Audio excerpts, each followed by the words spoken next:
faisait semblant de ne pas avoir aussi de ces nouvelles. Pourtant, c'était faux.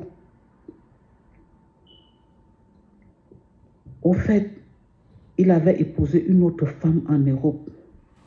Quand notre deuxième fille a eu 8 ans et demi, un matin, son frère est arrivé avec lui, très malade, et il l'a laissé chez moi. Je voulais le chasser.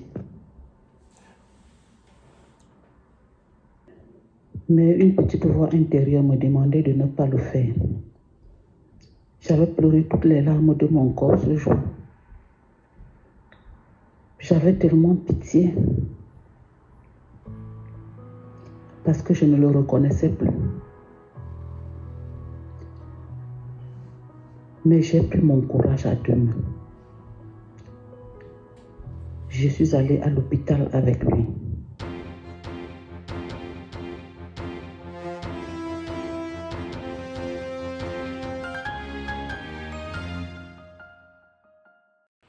Salut la famille, je m'appelle El Kabea, bienvenue sur ma chaîne. Cette histoire m'a fait pleurer. Cette histoire m'a fait pleurer de voir aujourd'hui des jeunes gens intelligents quitter l'Afrique pour partir en Europe pour étudier, pour chercher une vie meilleure. Et malgré ça, les gens veulent devenir très intelligents à un stade que ils abandonnent leur famille, leurs femmes, tout ce qu'ils ont construit pendant le fil des années. Et écoutons cette histoire. Cette histoire, c'est l'une de mes abonnés. Nous avons un groupe WhatsApp de mes abonnés et dans le groupe, on parlait un jour de relations à distance, tout ça. Elle a parlé de son histoire dans le groupe. Je me suis dit non, on va faire une émission sur ça. Tu vas parler aussi au monde entier ton histoire et on va voir à tel point que les gens peuvent t'aider. Alors, on va un peu suivre la femme parce qu'elle est à Kinshasa. On n'avait pas, c'était difficile pour qu'on fasse ça en ligne. Elle avait des problèmes pour que ça soit en ligne. Vu que moi je suis aux États-Unis, on n'a pas vraiment le même air et décalage des heures et puis on a fait ça par audio. Mais on va écouter l'histoire de cette dame ici. Ok? Je viens. Bonsoir, monsieur El Kabea. Bonsoir, tout le monde. Bonsoir. Je viens ici ce jour raconter mon histoire concernant la relation à distance. Ok. Écoutons, hein. Quand j'avais 18 ans, j'ai fait la connaissance d'un garçon. Ok. Lui, il avait déjà 20 ans. On a fait 6 ans de relation copain-copine. Après, il a décidé de passer aux choses sérieuses. Okay. Il a fait le porte et nous avons fait le mariage civil. Vous voyez, les gens qui sont vraiment intelligents, ce n'est pas tu prends la femme d'autrui, tu prends une fille d'autrui pendant des années sans pourtant passer dans les choses sérieuses. Officialisation, il faut officialiser votre relation. Et les gars, il était intelligent. Écoutons d'abord, LKB, laissons les commentaires. Écoutons d'abord. Okay. Après cela, comme lui il était étudiant, il a obtenu une bourse pour aller continuer ses études en Europe. Quelle chance! Avant son départ, j'étais enceinte de notre fille. Donc quand l'homme là prend et puis la grossesse. Donc, si je comprends bien, c'est la grossesse là, c'est la grossesse planifiée même. Parce que pour, tu vois, on aime un peu... C'est pour ça que moi je dis toujours aux gens, faire un enfant avec quelqu'un, ce n'est pas une garantie que si tu me laisses avec une grossesse, tu pars en Europe, aux États-Unis, on aura toujours cette relation. Ce n'est pas une garantie aujourd'hui. Je ne pense pas que c'est une garantie. Bon, c'est aussi... ça dépend aussi des couples. Et ils ont, je ne sais pas s'ils ont choisi faire ça. Parce que si l'émission était en direct, j'allais même demander si c'était une chose préparée ou c'était par accident. Mais comme ce n'est pas en direct, on va écouter l'audio. Parti, juste 2 mois après, j'ai accouché. Ah, ça, ce n'est pas accident. Hein? Parce que 2 mois après, ça dit la femme a vu la grossesse là depuis longtemps même. Depuis longtemps, c'était depuis... Parce que 2 mois après, quand l'homme a quitté, la grossesse avait plus ou moins 6 mois comme ça, 6 mois. Non, 7 mois. Ok. Les 5 premières années étaient parfaites. Il s'occupait bien de nous, il faisait tous les efforts possibles pour prendre soin de nous. Mais après cela, plus rien. Il ne prenait plus mes appels, n'envoyait plus rien pour nous, ne cherchait plus à savoir si nous vivons ou pas. Il n'appelait plus. Il ne prenait plus de nos nouvelles. Quand notre fille a eu 9 ans, il est arrivé au pays, sans toutefois me dire qu'il venait. Mais lorsqu'il est arrivé, il a cherché à me rencontrer. C'est bizarre, hein? C'est bizarre. Je ne vais même pas mettre les commentaires. Écoutons seulement. Il a demandé pardon en me racontant que ce n'était pas facile. Il a eu beaucoup de difficultés. Tout ce qu'il pouvait me raconter. J'ai pardonné.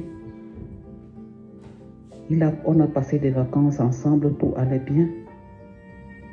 Et quand il partait, j'étais encore enceinte de... Donc le gars vient au pays. Il ne t'appelle pas qu'il est en train de venir au pays.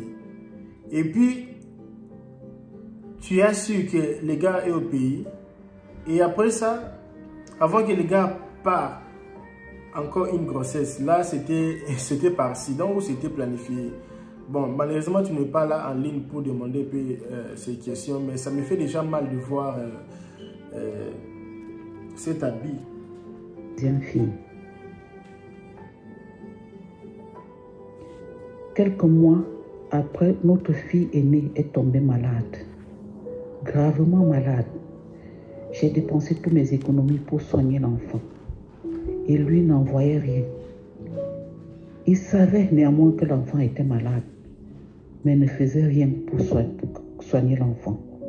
9 mois après, j'ai accouché de notre première fille, notre deuxième fille.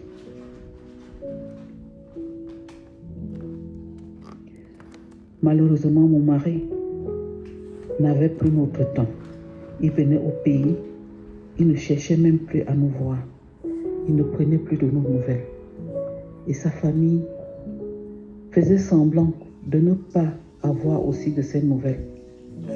Pourtant, c'était faux.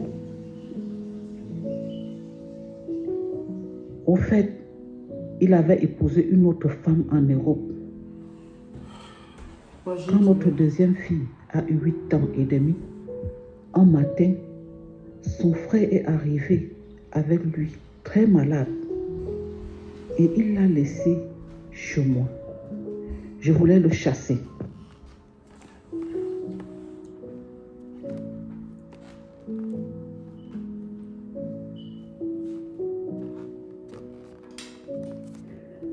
Mais une petite voix intérieure me demandait de ne pas le faire.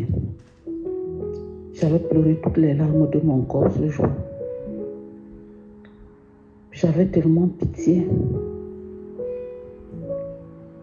Parce que je ne le reconnaissais plus. Mais j'ai pris mon courage à 2 mains. Je suis allée à l'hôpital avec lui. On l'a soigné à l'hôpital. J'ai dépensé toutes mes petites économies. Tout ce que j'avais, tout ce que nous avions avant son départ, j'ai vendu. Tout ce que j'avais quand il s'occupait encore de nous, j'ai vendu pour le soigner. Il a fait 1 an de maladie. Après, il allait déjà un peu bien.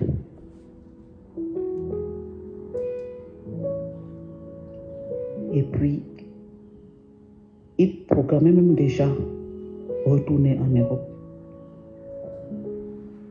Mais les choses ne se sont pas passées comme il le voulait.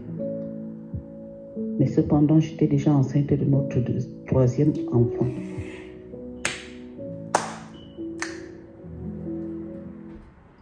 Un matin, je suis allée au marché. Et en revenant du marché, j'ai trouvé mon mari en train de bavarder seul. Il délirait en fait. Je l'ai amené à l'hôpital. Ça n'allait toujours pas. On l'a soigné comme on pouvait le faire à l'hôpital. Nous sommes revenus à la maison. Quelque temps après, j'ai accouché de notre troisième enfant, notre fils. Un matin, je suis allée à l'hôpital pour faire vacciner l'enfant. Et à mon retour, j'ai trouvé un grand feu devant la cour. Mon mari brûlait tout. Photos, mes vêtements, ses vêtements, les vêtements des enfants. Il avait brûlé beaucoup de choses.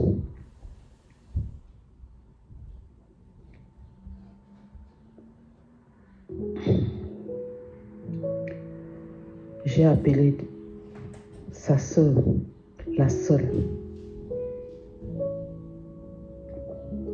qui venait de temps en temps me soutenir. Elle est venue et nous l'avons encore transporté à l'hôpital, puisqu'avec le bébé, je ne pouvais pas rester auprès de lui. Il a passé une semaine à l'hôpital.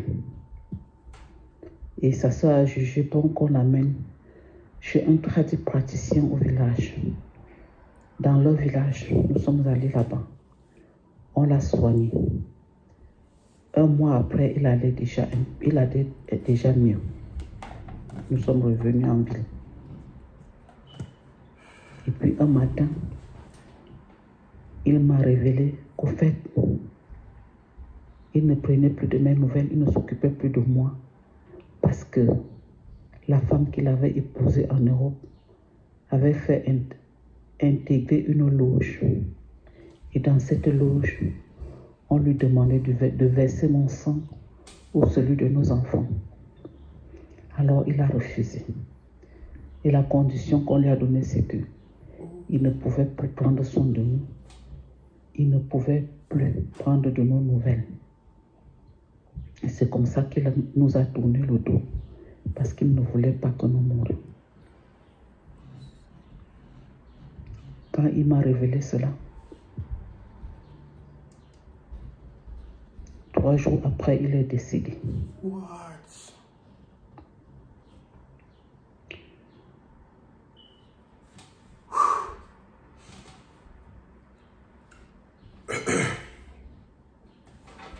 Je me suis endettée pour le soigner. J'ai vendu tout ce que j'avais pour prendre soin de mon mari. Mais malheureusement, il s'en est allé. Je l'ai fait parce que je l'aimais d'un amour vrai et sincère. Parce que je crois en l'amour vrai.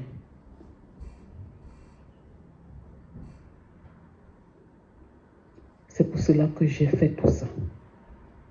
Il est mort en me laissant avec une dette de 3 500 000 que je peine encore à finir jusqu'à nos jours.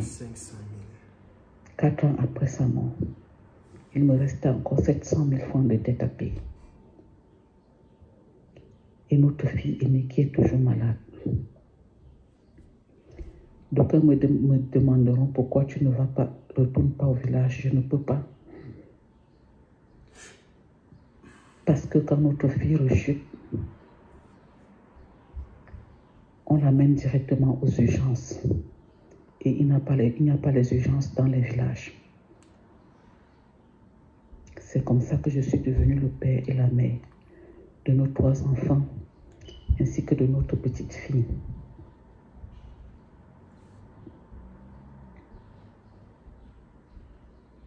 Tout ceci pour dire qu'il n'y a pas que les femmes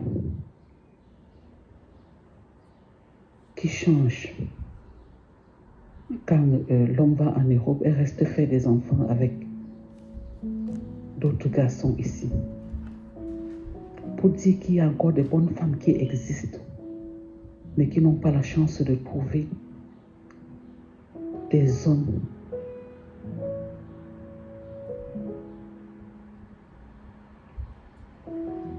capables de leur donner ce qu'elles méritent. La relation à distance n'est pas facile. La relation à distance demande beaucoup de confiance, de l'amour vrai et sincère des deux côtés. Je suis aujourd'hui avec des enfants. Les frères de mon mari ne cherchent même pas à savoir si nous vivons ou pas. Mes enfants ne fréquentent même pas pleinement au courant de l'année parce que je dois payer la scolarité de tel, je dois soigner l'autre, je dois payer le loyer, je dois faire ci, je dois faire ça. Ce n'est pas facile. Tout ceci parce que j'ai fait confiance à un homme et aussi parce que je ne voulais pas faire mes enfants en désordre. Voilà, ça c'est mon histoire.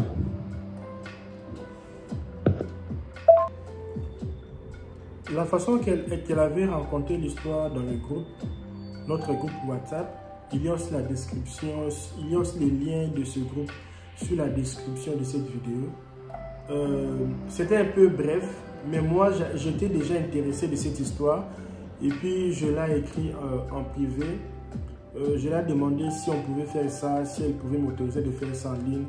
Et ça pouvait aussi aider d'autres femmes, d'autres personnes dans le monde, tout ça. Elle avait accepté, ça a pris du temps, elle m'a envoyé des audios, je conduisais. C'est aujourd'hui même, maintenant là que j'écoute ces audios avec vous, qu'elle m'a envoyé son histoire. En fait, si moi j'ai compris, vous avez tous compris l'histoire, donc l'homme était bien. Parce que moi j'avais l'intention de condamner l'homme, que l'homme était mauvais. Mais je vis que l'homme était un homme bien. Je vois que l'homme aimait aussi sa femme. Mais le problème en est qu'il était victime de cette femme. Parce que cette femme, si je vois bien la femme qu'il a fait entrer dans les loges là, si cette femme n'était pas dans les loges, je peux dire que c'est l'homme qui a dragué la femme. Mais le fait déjà que l'homme est entré dans cette relation là, je pense que la femme là qui l'a fait entrer dans cette loge là. Pourquoi je dis ça? Même moi aussi je suis ici aux États-Unis parfois, parce que je travaille dans les endroits les plus luxueux si je peux dire, ici aux États-Unis. Et souvent quand il y a les femmes riches noires américaines viennent là pour se divertir là-bas, tout ça, et passer le week-end.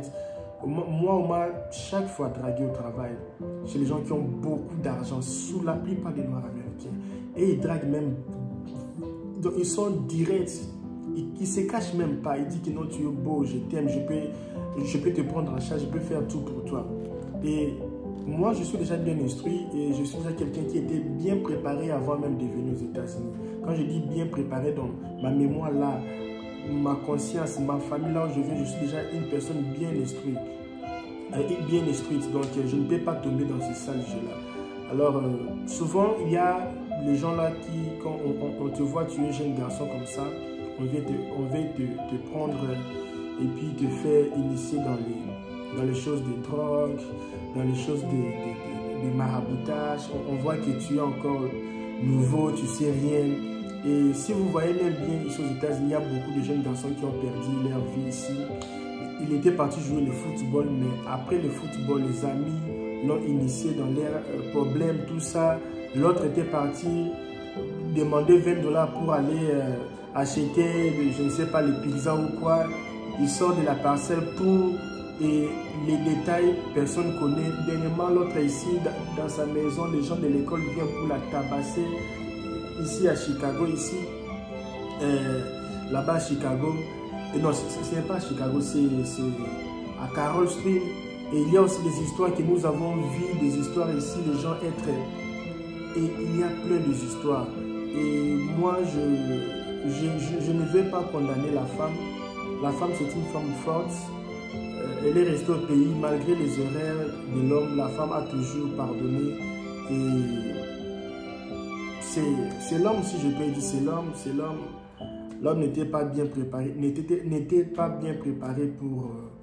pour ses aventures. Il était un homme sérieux, intelligent, avec de bonnes idées. C'est pour ça que je dis toujours aux gens, avant de quitter le pays, il faut toujours avoir les coachs, il faut toujours avoir les gens, il faut toujours avoir spirituellement, il faut se préparer spirituellement, financièrement, dans tous les domaines, il faut se préparer. Les gens se préparent seulement physiquement, mais spirituellement, vous ne vous préparez pas parce que vous irez vous exposer dans les choses que vous n'avez même pas attendues.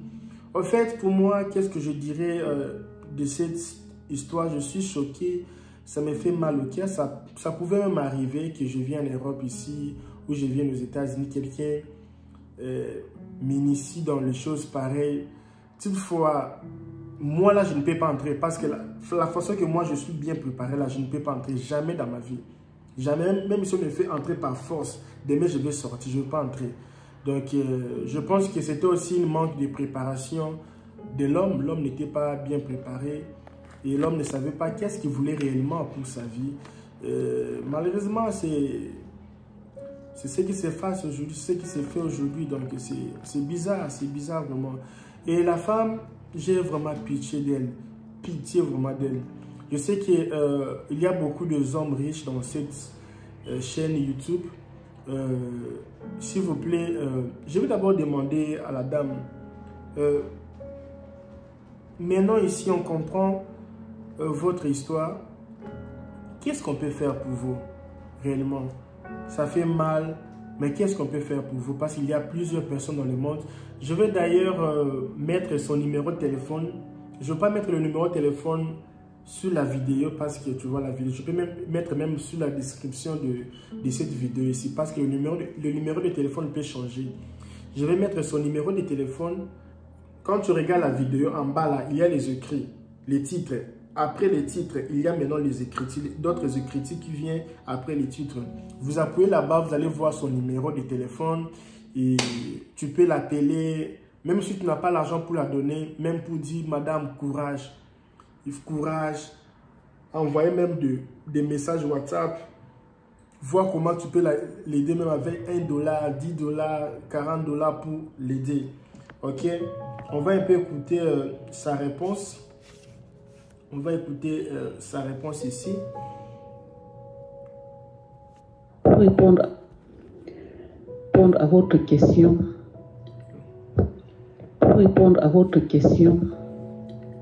je dirais, j'élève ma voix vers les âmes de bonne volonté, vers ceux-là qui sont sensibles. S'ils peuvent me venir en aide.